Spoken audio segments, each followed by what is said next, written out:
Վրաստան, Թուրքիա, Իրան, Ադրբեջան։ Ինչ են անում Հայաստանի հարևանները, ինչ է կատարվում այդ երկրներում։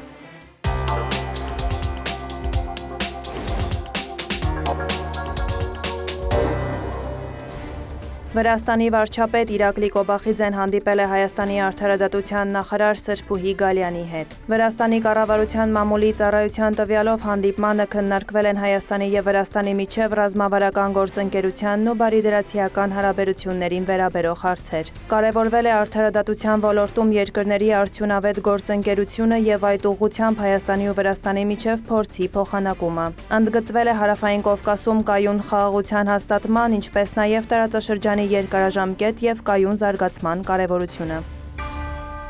Վրաստանի արտաքին գործերի նախարար Մակա Բոճորիշվիլին առաջին պաշտոնական այցով մեկնել է Իսրայել։ Վրաստանի դիվանագիտական գերատեսչության տվյալով Բոճորիշվիլին հանդիպումներ կունենա Իսրայելի արտաքին գործերի նախարար Գիդեոն Սաարի, ազգային անվտանգության եւ գյուղատնտեսության ու պարենային անվտանգության նախարարների, ինչպես նաեւ Քնեսեթի խոսնակի հետ։ Այցի շրջանակում Վրաստանի արտգործնախարարը կայցելի Երուսաղեմի ուղղափառ պատրիարքարան եւ հանդիպում կունենա Երուսաղեմի պատրիարք Նորին Սրբություն Թեոփիլոս III-ի հետ։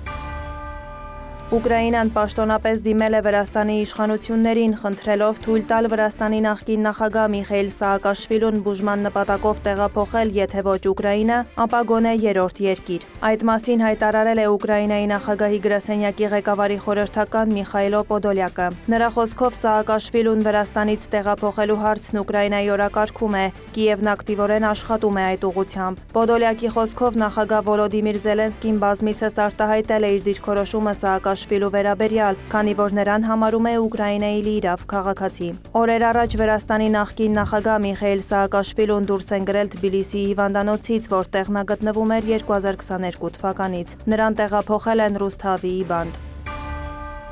Վրաստանից դուրս բնակվող երկրի քաղաքացիները չեն կարողանա մասնակցել խորհրդարանի ընտրությանը եւ քվեարկել արտերկրում, հայտարարել է Շալվա Պապուաշվիլին։ Նա տեղեկացրել է, որ Վրաստանի խորհրդարանում կներկայացվի նոր ընտրական օրենսգիրքը։ Վրաստանի խորհրդարանի խոսնակը հավելել է, որ նախատեսվող փոփոխության համաձայն քվեարկությանը մասնակցելու համար քաղաքացիները պետք է գան հայրենիք, նրանց ընտրական իրավունքները մնում են անփոփոխ։ Պապուաշվիլու խոսքով ամբողջ աշխարհում ընտրություններն ավելի ու ավելի խոցելի են դառնում արտաքին միջամտության համար։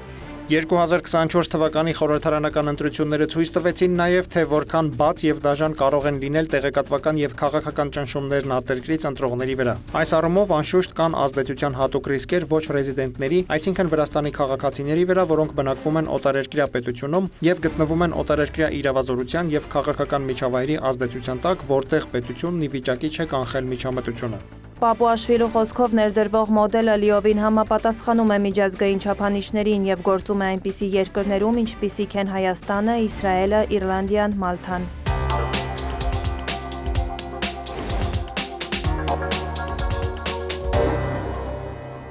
Թուրքիան պատրաստ է գործադրել հնարավոր բոլոր ջանքերը Գազայում կարգավորման համար, այդ թվում զորքեր ուղարկել անկլավ։ Այդ մասին ԱՀԲ-ին տված հարցազրույցում հայտարարել է Թուրքիայի արտաքին գործերի նախարար Հական Ֆիդանը։ Նա նշել է, որ ներկայումս աշխատանքներ են տարվում Գազայի վերաբերյալ որոշման նախագծի շուրջ։ Ֆիդանի խոսքով Թուրքիան աջակցում է Շարմ էլ-Շեյխում ստորագրված հրադադարի մասին համաձայնագրին, թեև այն խաղաղության իրական երաշխիքներ չի տրամադրում։ Թուրք դիվանագետն անդրադարձել է նաև Սիրիային, նշել Թուրքիայի համար կարևոր է, որ Իսրայելը դադարի սպառնալիք ներկայացնել երկրի համար։ Խոսելով Ուկրաինայում հակամարտության մասին, Ֆիդանը կարծիք է հայտնել, որ պատերազմը մոտենում է ավարտին։ Նա վստահություն է հայտնել, որ Թուրքիան կկարողանա կողմերին նստեցնել բանակցությունների սեղանի շուրջ։ Թուրքիան այսօր Իսրայելի համար ամենալուրջ սպառնալիքն է, հայտարարել է հրեական պետության Սփյուռքի գործերի եւ հակասեմականության դեմ պայքարի նախարար Ամիհայ Շիկլին։ Նրա խոսքով պետք է ամեն ինչ անել արտաքին հարաբերությունների ոլորտում Թուրքիային մեկուսացնելու համար։ Շիկլին Թուրքիային համեմատել է Իրանի հետ, հավելել. այն Սիրիայում ընդլայնվելու հավակնություններ ունի, ռազմաբազաներ է կառուցում երկրում։ Նրա խոսքով Անկարան հավակնություններ ունի նաեւ Գազայի հետ կապված։ Ավելի վաղ Իսրայելը հայտարարել էր, որ դեմ է անկլավում թուրքական զորքերի ներկայությանը, սակայն Միացյալ Նահանգներն այդ հարցում վերջնական որոշում դեռ չի կայացրել։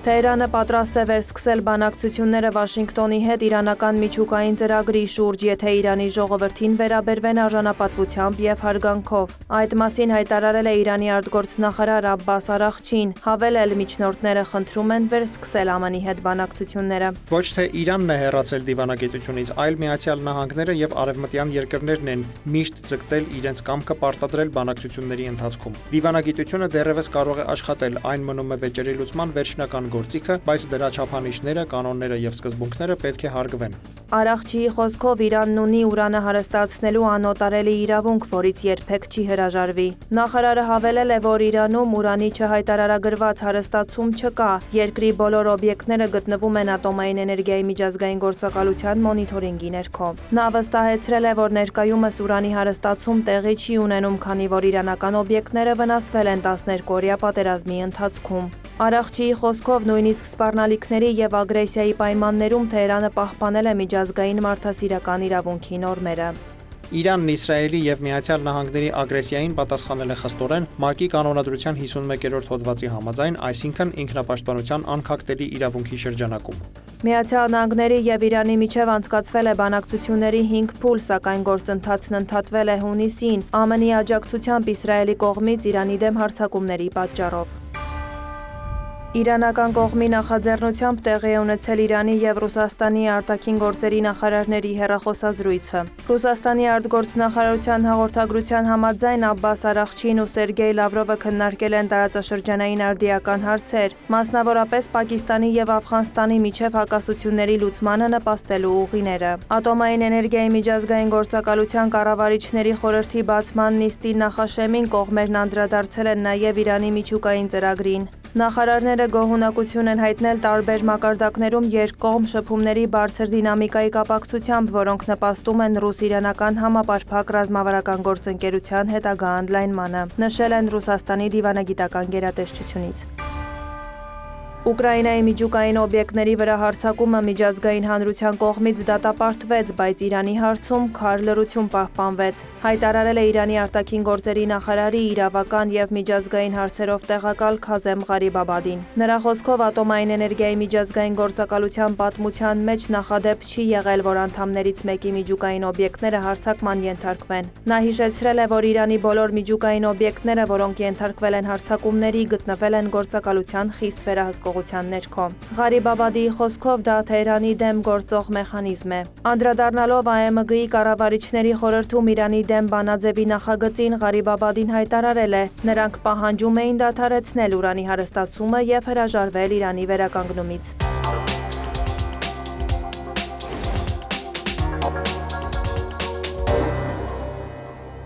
Ադրբեջանը ստացել է Կենտրոնական Ասիայի հարցերով խորհրդատվական հանդիպումների լիիրավ անդամի կարգավիճակ։ Որոշումը կայացվել է Կենտրոնական Ասիայի պետությունների ղեկավարների 7-րդ խորհրդատվական հանդիպման ժամանակ, որը տեղի ունեցել Ուզբեկստանի մայրաքաղաք Տաշքենտում։ Գագաթնաժողովին առաջին անգամ մասնակցել է նաև Ադրբեջանի նախագահ Իլհամ Ալիևը։ Ուզբեկստանի նախագահ Շավքաթ Միրզիյոևը հայտարարել է Կենտրոնական Ասիայի ձևաչափը հնգյակից փոխվում է վեցնյակի։ Նրա խոսքով Ադրբեջանի միանալուց հետո ամուր կամուրջ կկառուցվի Կենտրոնական Ասիայի եւ Հարավային Կովկասի միջև։ Ղազախստանի նախագահ Կասիմ Ժոմարթ Տոկաևն էլ վստահություն է հայտնել, որ նոր կարգավիճակում Ադրբեջանը զգալի ներդրում կունենա տարածաշրջանային համագործակցության ամրապնդման գործում։ Գագաթնաժողովում իր ելույթում Իլհամ Ալիևն էլ ընդգծել է, որ Կենտրոնական Ասիան եւ Ադրբեջանն արդեն միասնական աշխարհաքաղաքական եւ աշխարհատնտեսական տարածաշրջան են։ Մենք հաջողությամբ համագործակցում ենք տարբեր միջազգային կազմակերպությունների շրջանակներում, աջակցում ենք միմյանց նախաձեռնություններին եւ ընդհանուր մոտեցումներ ենք մշակում գլոբալ եւ տարածաշրջանային բնույթի հարցերի լուծման համար։ Անդրադառնալով տարածաշրջանում հաղորդուղիների ապաշրջափակմանը, Ալիևը նշել է, որ Ադրբեջանի տարածքում դեպի Հայաստան երկաթգծի շինարարությունը մոտենում է ավարտին։ Նրա խոսքով 15 միլիոն տոննա թողունակությամբ երկաթուղին սկզբնական փուլում կդառնա միջին-միջանցքի կարևոր զարկերակ։ Ալիևը հավելել է, որ վերջին 3 տարիներին Ադրբեջանի տարածքով փոխադրումների ծավալն ավելացել է 90%-ով։ Ուկրաինայի նախագահ Վոլոդիմիր Զելենսկին հայտարարել է, որ Կիևն ակտիվ աշխատանք է տանում Ադրբեջանից բնական գազ գնելու ուղղությամբ։ Նրա խոսքով իշխանությունները փորձում են լայն հնարավորություններ ստեղծել ձմեռային մատակարարումների համար։ Զելենսկին հավելել է, որ Ադրբեջանի հետ աշխատանքներն իրականացվում են Լեհաստանի գործընկերների միջոցով։ Նա հույս է հայտնել, որ երկարաժամկետ պայմանագրեր կկնքվեն։ Ավելի վաղ Զելենսկին հեռախոսազրույցեր ունեցել Ադրբեջանի նախագահ Իլհամ Ալիևի հետ, քննարկել երկկողմ հարաբերությունները եւ գործընկերության զարգացումը։ Իսկապես կանաչ լույս կա երկկողմ համագործակցության բոլոր ուղղություններով, կա լավ ներուժ եւ մենք այն կիրացնենք, նշել էր Ուկրաինայի ղեկավարը։ Վարդուհի Արությունյան, հարևաններ։